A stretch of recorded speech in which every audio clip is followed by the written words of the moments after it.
My name is Angela Stevens. I'm a 37-year-old housewife. I met my husband, Tom, through our parents and eventually got married. We were just an ordinary couple, or so it seemed, but lately, Tom's been acting strange. Man, the meals Angela makes are really delicious. I'm so lucky to eat such great food every day. Angela, thanks for always keeping our home in order. It gives me peace of mind and helps me focus at work. It's my day off today, so I'll take care of everything at home. Leave it to me. Angela, just relax. This has been his constant behavior lately. To an outsider, he might seem like the ideal husband, always appreciative and helpful with chores. However, this behavior started abruptly just after we celebrated our 12th wedding anniversary. His over-the-top flattery and obvious behavior struck me as odd. I had a hunch about why Tom was acting this way. Angela. My in-laws called out to me worriedly as I left the living room, ignoring Tom singing badly while doing the dishes in the kitchen. I nodded firmly at them. I can do anything to protect my family. The plan was already in motion. All that was left was to wait for Tom to make a decisive move, and soon enough, that day came. So, Angela, you're cheating on me, aren't you? Excuse me? Tom, out of the blue, accused me of cheating to justify a divorce. Here, the divorce papers, he said, thrusting them at me with a triumphant smile. I silently signed the papers, a sure smile on my face hidden from Tom. After completing the papers, I confronted him about his secret. Suddenly, he brazenly admitted, I have a child with my mistress. After we divorce, I'll live with them in my house. Despite his infidelity, he had the audacity to say this. I decided to enlighten him with the truth. Which house are you talking about? You didn't hear, did you? Huh? Tom was dumbfounded. Just seeing his foolish face made all the pent-up frustration and anger from our marriage feel lighter. Yes, it had been a long journey to this point. I married Tom when I was 25, and I quit my job to become a full-time housewife. Although no romantic feelings developed between Tom and me, a familial bond formed over time, and I naturally wanted to protect this family. Perhaps because I had lost my parents by then. They passed away from illness shortly after seeing me in my wedding dress. They left me an inheritance that meant I'd never struggle financially, but money couldn't heal the pain of losing them. The ones who comforted me the most weren't Tom but my in-laws. We think of you as our own daughter, Angela. If you ever need anything, just ask. At that time, Tom had just finished the formalities at a funeral and said, I had plans with a colleague today. I'm good to go, right? And left promptly. His parents were outraged by such behavior, but they had known about his selfishness since his newlywed days, so I wasn't too surprised or disappointed. Gradually, I started getting closer to my in-laws, initially hesitant, but then more naturally. We would go out together, visit their home often, even stay over sometimes. This didn't sit well with Tom. Angela seems happier with my parents than with me. He would sulk like a child, saying such a thing. He would lock himself in his room until I apologized. To be honest, it was pretty troublesome. Tom seemed annoyed that I, at times, prioritized his parents over him. I never felt like I was favoring one over the other, but eventually, Tom must have said something because the invitations from my in-laws decreased. We don't want to intrude on your precious time as a couple, my mother-in-law would say sadly. But Tom often left me alone to go out. Because he's a man of many hobbies. I found it more worthwhile to study for a qualification than spend time with him. So, in a way, our marriage was smoothly drifting apart. Then one day, my father-in-law called to say my mother-in-law had been in a traffic accident. She was okay, but needed some assistance in daily life. Hey, Dad's getting on in years, and it must be tough for him to help Mom by himself, right? How about we move in together? Tom suggested we move in with them. And I agreed, concerned about their well-being. Living together brought us even closer, both physically and emotionally. I took care of her during the day, and my father-in-law, still working, would take over at night. Neighbors joked we were like a real family. This also highlighted Tom's absence in caregiving. Despite suggesting the move, he never helped. He avoided even the slightest tasks. Whenever I asked, he'd dodge, claiming Mom would prefer it if you did it. Then, one day, Tom's attitude changed dramatically. It was the start of what I call the flattery festival. I listened to his praises with a detached heart. Before long, that day arrived. That night, he stopped me. "Can we talk?" We sat facing each other on the sofa. "What's up?" I asked. After some feigned hesitation, he blurted out. "Look, Angela, are you cheating on me?" "Excuse me?" I was taken aback by this unexpected accusation. Unperturbed, he rapidly continued. "That reaction. So, it is true, huh? How could you cheat? Why would you do that? If you had any problems with me, you could have just said so," Tom said, holding his head, putting on an act as a husband betrayed by his wife. "What is this?" I was astounded. Tom's scheme was all too obvious. His recent, blatantly obvious flattery was just a ploy to make himself appear as a grateful husband now turned into a victim of infidelity. But if he thought such a transparent and sloppy act would cover up his own actions, he's seriously mistaken. I just looked down at him, silent. This unexpected turn didn't really affect my plan. So, what to do now? Tom's poor acting continued. "But maybe I did something wrong too. I apologize for that. Staying with me, Angela probably won't be happy. Thinking of your happiness, I've made this decision." He said this in a self-righteous tone and pulled out a divorce paper. "Here, this is the divorce paper." His smug grin was barely concealed. "If it's an act, at least do it properly." I looked at Tom with half-closed eyes. He was presenting the divorce paper under the pretense of considering my feelings. Maybe for Tom, this was quite a well-thought-out strategy. Or perhaps, it wasn't his idea. Someone else's suggestion? Still, the performance was too wooden and pitiable. "All right," I said, without arguing or making excuses, and started signing the divorce paper. Tom looked bewildered. The mask had fallen off. Or should I say, his true colors. Regardless of whether I had cheated or not, Tom was probably planning to insist on my infidelity and push for divorce. Thinking back, I had never openly defied Tom since our marriage. Did he see me as a weak-willed and easily swayed person? Such a shallow thought. After completing the paper, I said, "I'll take care of this." Then, I looked straight at Tom.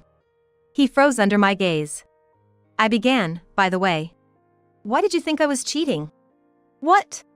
Tom looked puzzled for a moment, then reverted to a more assertive tone. "That's because I saw you secretly meeting an unknown man the other day." "The other day? When exactly?" "The other day means the other day. About a week ago." "What time are you talking about? Approximately 1 week ago." "The other day means just that, the other day. Let's see, it was around 3 a.m., I think. Yeah, you entered a cafe near the station, right? I saw it with my own eyes." Hearing Tom's words, I was sure there was no lie in his statement. Indeed, one afternoon a week ago, I did meet someone. Tom must have seen this and conveniently used it as a pretext for divorce. "You don't usually have field work for your job, do you? Were you out of the office during work hours that day?" "Well, that day, I just happened to be outside." "Oh really? I thought maybe you were skipping work to meet your mistress." Considering your work schedule at the office, any lie would be easily exposed. You should have thought that setting through. "What did you say?" I could clearly see which of my words unsettled Tom. I let out a light laugh. "Didn't you hear? I said you might have been cheating, meeting your mistress instead of working. You're having an affair, aren't you?" My accusation made Tom's eyes widen. Then he retorted as if he had just realized something. "What are you talking about? You're the one cheating, aren't you? I saw it clearly with my own eyes. You were going into a cafe with another man. Is that all you have to conclude I'm cheating? That person was just an acquaintance. I'm not having an affair." "Shut up. Even though you have a husband, meeting with an unknown man alone, that's already cheating." "What?" I let out an incredulous "what" in response to Tom's claim. It made no sense. What era or world was he talking about? "Besides, you signed the divorce papers. That means you admitted to cheating, right?" "That's not true. How can I admit to something I never did? I signed the divorce papers simply because I wanted to divorce you too." "Huh?" Tom was taken aback by my unexpected rebuttal, his eyes wide open in shock. The look on his face said he never dreamed that I, his wife, would want to divorce him. I stood up, left the living room for a moment.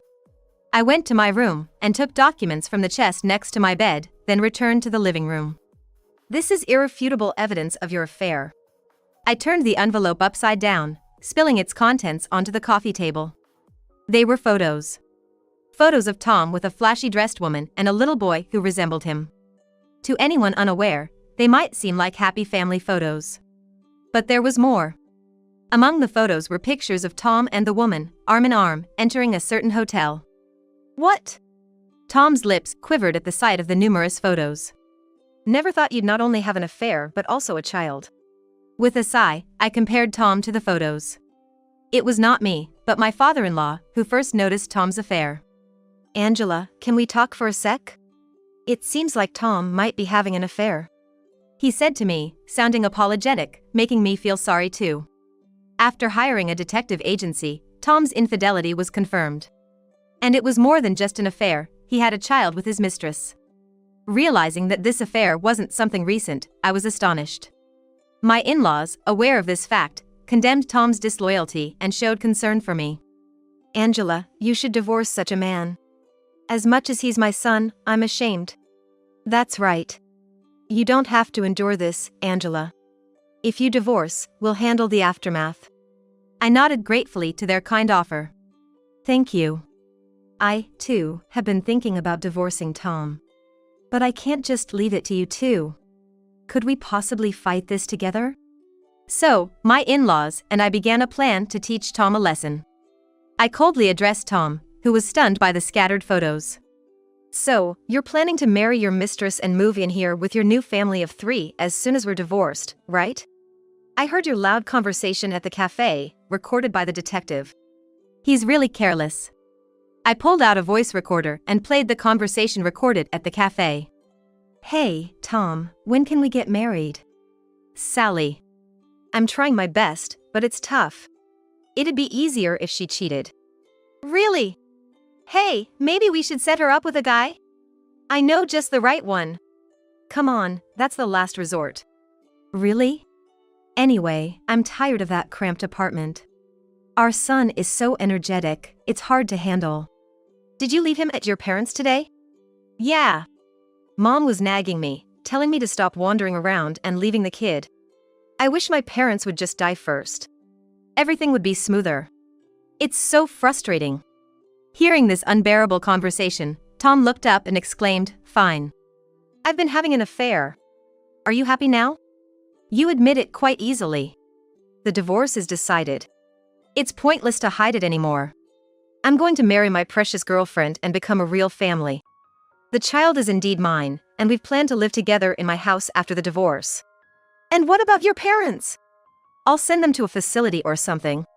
They have enough money for their old age. Too bad for you, huh? What? You must have been cozying up to them for the inheritance, right? Sorry, but their savings will go to the facility, and this house will be mine. What a waste of 10 years caring for them. As a housewife, you'll struggle without me. Tom sneered with an ugly expression. If this is his true nature, then hiding this hideous side was his only commendable act. But that won't change the fact of our divorce. I decided to bring Tom back to reality. By the way, Tom. What? You keep saying you'll live in my house. Which house are you talking about? Huh? At my question, Tom seemed confused about what I meant. What are you talking about? My house is my house. I'm talking about this family home. But this house belongs to your father and mother, right? That's what I mean. Once we put them in a facility, it becomes mine as inheritance. I'm their son, so I have the right, right? Tom answered irritably. I couldn't help but smile slightly.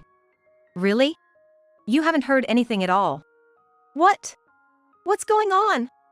This house is going to be demolished soon. What? Tom was utterly baffled by my words. His expression was amusing. This house will soon be torn down and turned into an empty lot. So, the house you were planning to live in with your mistress and child doesn't exist. What? I didn't know about this. Tom's voice echoed in shock. And to his "I didn't know," someone replied. That's not true, I told you clearly. What? Dad. Appearing in the living room were my father-in-law and mother-in-law in their night clothes. Both of them looked at Tom with utter disdain. Their gaze was so cold, it was hard to believe it was directed towards their own flesh and blood. "Hey, Dad! What's this about demolishing the house? What's to say? This foolish son of ours." Tom flinched at his father's angry shout. I, too, was startled by my father-in-law's loud voice, a first for me. My usually stooped, frail-looking in-laws stood tall, staring down at my husband. They looked grand and dependable. "A man who cheats on his wife like you. Aren't you ashamed as a man, no, as a human being? But, I mean, not just that. You never help Angela or us, always loafing around or escaping on your days off. As for the house, I told you clearly. It's going to be gone soon, so you should start looking for a new place. But you were too busy with your mistress on your phone, just nodding along. That doesn't count as telling me. And why suddenly demolish the house? There's no need, right? If the house is gone, what will happen to you guys?" To hear such concern from the one who planned to kick us out. My father-in-law snorted, and Tom groaned in frustration. Then, he glared at me. You must have put them up to this, right? Dragging my parents into our marital issues, how low can you go? The one who's low is you!" exclaimed my mother-in-law, standing with support from my father-in-law. I hurriedly took her hand and seated her beside me. "This house was getting old, and we had been planning to demolish it and sell the land soon. Angela has been helping us with this for a long time. Why are you consulting Angela? She's just a stay-at-home wife, right? Angela is not just any housewife." At this, my father-in-law gave me a nod, signaling it was okay to reveal the truth. "You might not know this, but Angela inherited her late parents' estate, which includes managing several properties. She's been studying to handle this estate efficiently and even has several professional qualifications. As part of that, she's been advising us too." "What?" Tom's face showed shock for what seemed like the umpteenth time today. He turned to look at me with a creaky, rusted machinery-like movement. Sighing, I confirmed, what he said is true. The inheritance from my parents wasn't just money, it included several apartments and buildings. My parents were into real estate investments, and they always told me to study it since I would inherit it someday. So, while I am a housewife, I have rental income from these properties. Probably several times more than Tom's salary. Tom's mouth moved soundlessly, still in shock. Seeing his reaction, I was glad I hadn't told him about the inheritance.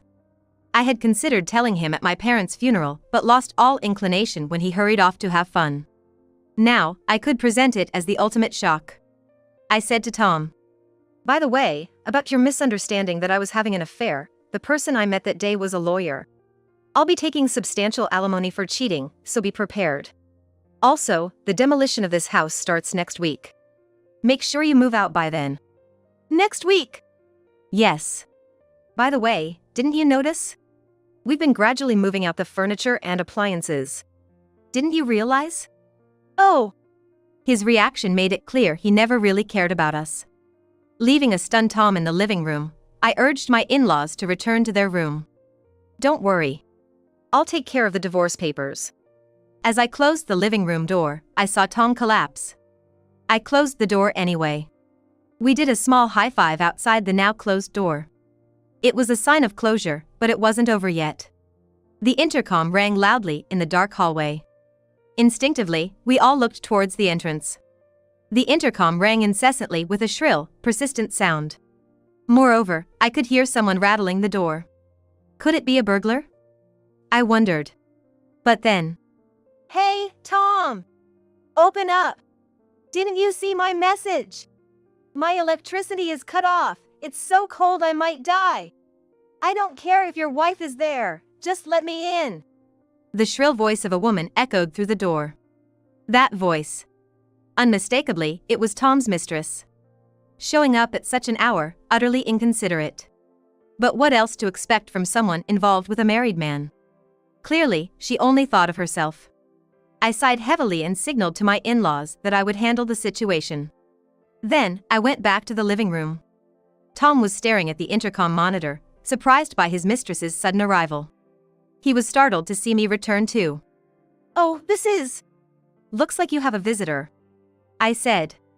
I grabbed Tom's arm, trying to make excuses, and dragged him to the front door. I opened the door, pushed Tom out, and quickly closed and locked it. "Hey! Open up! Let me in!" "Tom, you finally came out. But who was that just now, your wife? She looks so plain." "Hey, why are you here? I told you not to come near my house." "Because I don't know why, but my electricity got cut off. My heater won't work.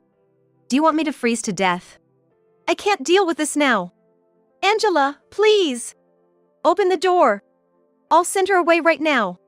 "What? Did you even listen to me? Please, Sally. Just go home for today. Here, I'll give you money for a hotel." Their loud conversation was clearly audible through the door.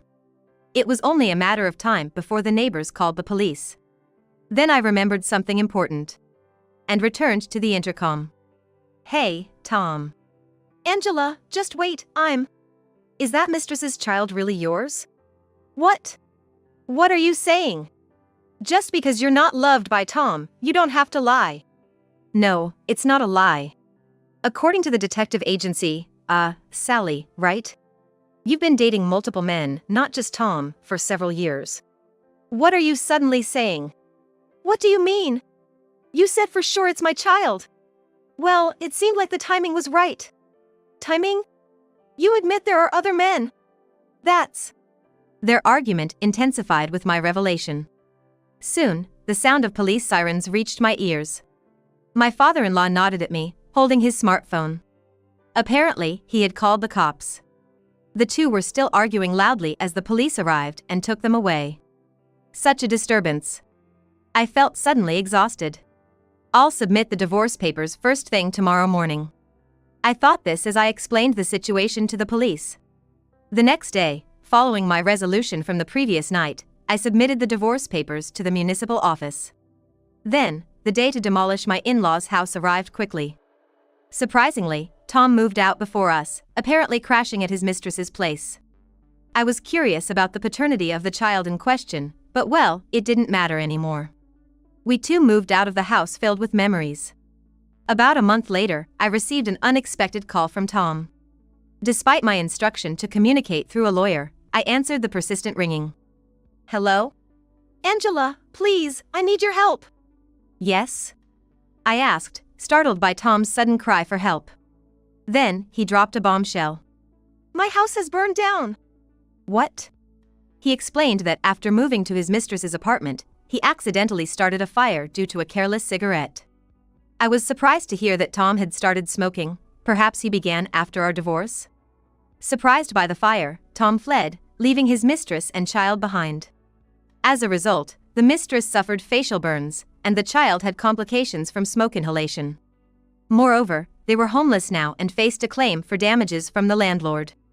Well, it was a logical consequence. "Please, Angela, you're the only one I can turn to. You own apartments, right? Please, let me, Sally, and the child stay in one. We need a place to live." Is this what they mean by audacity? I can't help but be impressed. "I could let you stay," I said, and Tom's voice mixed surprise with joy. "Really?" But then, I brought him back to reality. "But I doubt you'd pass the screening, and with alimony and damage payments, I don't think you can afford the rent for my apartments." "So, no." "But why not? We were married, weren't we? You could help a little." "We were married, now we're strangers. And did you ever help me? I'm hanging up now. Goodbye." Later, I heard through the grapevine that Tom had to borrow money to pay alimony and damages. His mistake with the fire spread as a rumor, forcing him to quit his job. Now, he's juggling multiple part-time jobs to repay loans and cover the continuous expenses.